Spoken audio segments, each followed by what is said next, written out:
Hai para penonton yang kami kasihi dan kami hormati. Pada podcast hari ini, kami akan membahas sebuah kasus, yaitu perceraian. Kami mengundang beberapa narasumber, yaitu teman-teman kami yang nantinya akan kami tanyakan beberapa pertanyaan mengenai perceraian. Tapi sebelum kami mengundang para narasumber untuk berbicara, kami berdua akan memperkenalkan diri kami terlebih dahulu. Karena ada pepatah yang mengatakan, tak kenal maka tak sayang. Maka, halo, nama saya Eva Maulin Semampau sebagai host pada podcast hari ini. Dan saya Stefani Manengki juga sebagai host pada podcast kali ini. Nah, sekarang kita kan udah saling kenal nih. Jadi, mari kita undang para narasumber kita. Yang pertama ada Brooklyn Mangin Bulude. Yang kedua ada Kezia Korwa. Dan yang terakhir ada Willa Smith. Jadi, tiga narasumber kita telah berada di depan kita nih. Kita juga udah tahu nama-nama mereka. Sekarang, mari kita dapatkan informasi atau pengetahuan baru lewat jawaban-jawaban mereka nantinya. Kita mulai dari dasar-dasar. Pertama, kita tanya Brooklyn. Jadi Brooklyn, menurut kamu, apa itu perceraian?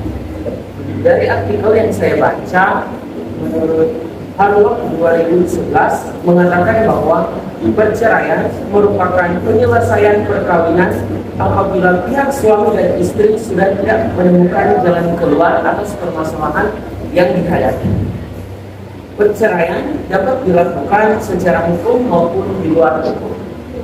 Wah, baik, terima kasih Brooklyn. Pertanyaan selanjutnya, apa sih alasan terjadinya perceraian? Kita tanya ke Kezia, silakan Kezia. Ada seorang ahli yakni Septiandro, dia menyebutkan alasan terjadinya perceraian yaitu karena tidak kecocokan, adanya orang ketiga, dan sudah tidak ada komunikasi dalam sebuah hubungan. Baik, terima kasih Kezia. Jadi tadi Kezia dan Brooklyn sudah memberikan tanggapan tentang pengertian dan alasan terjadinya perceraian. Sekarang kita dengar jawaban dari Willa. Kira-kira apa sih dampak dari perceraian? Silakan Willa. Ya, dampak dari perceraian bisa banyak ya. Menurut penelitian yang saya baca di internet, dari Hunter Hinton, perceraian bisa menimbulkan ketidakstabilan emosi, tekanan, rasa cemas dan sering marah-marah. Gunaksa juga mengatakan bahwa anak-anak yang orang tuanya bercerai cenderung mereka mempunyai kepribadian labil, dilanda kesedihan dan hilang perasaan amannya. Keadaan ini bisa menimbulkan kesan traumatis bagi sang anak. Wah, terima kasih informasinya Willa. Dari apa yang Willa sampaikan tadi, kira-kira perceraian itu berbahaya atau tidak ya? Mari dengar pendapat dari silakan. Menurut saya berbahaya. Tapi ada hal positif juga yang bisa diambil dari perceraian. Seperti yang dikatakan Mark Karen dalam Sex 1990, perceraian bisa memberikan dampak negatif bagi anak-anak, orang tua, dan maupun diri sendiri. Tetapi, perceraian juga bisa berdampak positif bila hal tersebut bisa mengakhiri rasa tertekan, rasa takut, rasa cemas, dan ketidakpeka. Terima kasih Kezia untuk tanggapannya. Dari apa yang Kezia sampaikan, kita jadi tahu nih kalau ada hal positif yang bisa didapatkan dari perceraian. Nah, sekarang kita udah lumayan tahu tentang apa itu perceraian.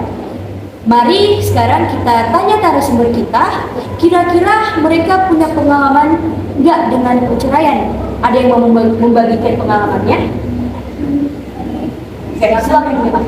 Ya, jadi terima kasih sudah bertanya. Saya masih memperoleh dengan keluarga yang kurang harmonis. Nah, ini masalah perceraian ini dan keluarga yang harmonis ini tidak semudah yang bisa di film-film misalnya kan pemeran utamanya bisa lewati dengan gampang kan. Nah, ternyata itu tidak semudah itu, tidak semudah di film, novel atau buku. Nah, itu memiliki orang tua yang kurang harmonis bisa berdampak pada kesehatan mental kita. Jadi kami boleh kurang percaya diri atau emosi yang memiliki emosi yang tidak stabil ataupun kayak punya trust issues gitu. Kesulitan untuk percaya sesuatu yang kita miliki pada orang lain atau rahasia yang kita miliki kepada orang lain. Nah, kalau menanya tentang soal bagaimana keadaan di rumah saya, orang tua saya sering bertengkar dan teriak-teriakan gitu. Jadi mereka sering teriak dan memaki-maki, dan kadang papa saya juga kayak mengancam mama saya dengan kekerasan fisik, tetapi tidak se dulu karena like it can happen very often, kayak sering sekali terjadi, tapi sekarang saya bersyukur sekali karena sudah tidak terjadi lagi. Ya, saya percaya bahwa Tuhan sudah memimpin papa saya untuk tidak mengancam istrinya sendiri karena itu justru berdosa. Baik, terima kasih Mila sudah bersedia membagikan pengalamannya.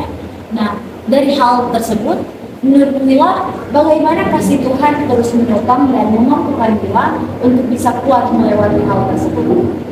Oleh berkat-berkat yang saya terima, misalnya biaya sekolah saya dan teman-teman saya yang bisa saya sebut sama saya bisa tetap kuat dan bisa melewati itu karena saya percaya itu dari Tuhan. Semua berkat yang saya miliki dari Tuhan. Oke. Terima kasih ya Mila sudah bersedia membagikan pengalamannya. Nah, sekarang kita masuk ke bagian selanjutnya, yaitu What does the Bible say about divorce? Atau apa sih yang Alkitab katakan tentang perceraian? Markus 9 ayat 10 berkata, karena itu apa yang telah dipersatukan Allah tidak boleh diceraikan manusia. Nah, Rocky boleh berikan pendapatnya tentang ayat ini? Dari saya, perceraian sama sekali tidak dilegalkan dalam perayaan Kristen. Perceraian tidak pernah menjadi keinginan Allah dan selalu merupakan hasil dari dosa.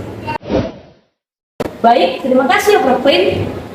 Sepertinya podcast kita pada hari ini hampir selesai nih. Maka sekarang mari kita dengarkan kalimat penutup atau kesimpulan dari narasumber kita pada hari ini. Mulai dari Johan. Ya.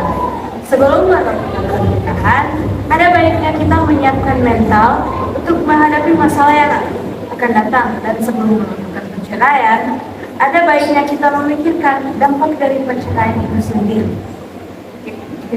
Jadi, bercerai adalah masalah buruk yang dapat memberikan banyak sekali dampak negatif bagi diri sendiri, anak, keluarga, dan lainnya. Dan yang terakhir, Prof. Cerai hanyalah efek dari sebuah masalah rumah tangga. Kalau ada yang tidak setuju, ya, cerai itu memang sebuah masalah, tapi cerai bukan akar dari sebuah masalah. Cerai adalah jalan keluar agar masing-masing suami istri dapat membenahi kesalahan yang dilakukan. Intinya, perceraian merupakan jalan manusia untuk bisa berubah menjadi lebih baik. Baik, terima kasih semua. Mari kita sama-sama menjadi orang yang kudus yang memiliki pernikahan kudus dengan berdasar kepada Alkitab. Benar sekali Stephanie. Teman-teman, terima kasih untuk hari ini. Saya Eva dan saya Stephanie. Thank you and God bless you. Bye-bye.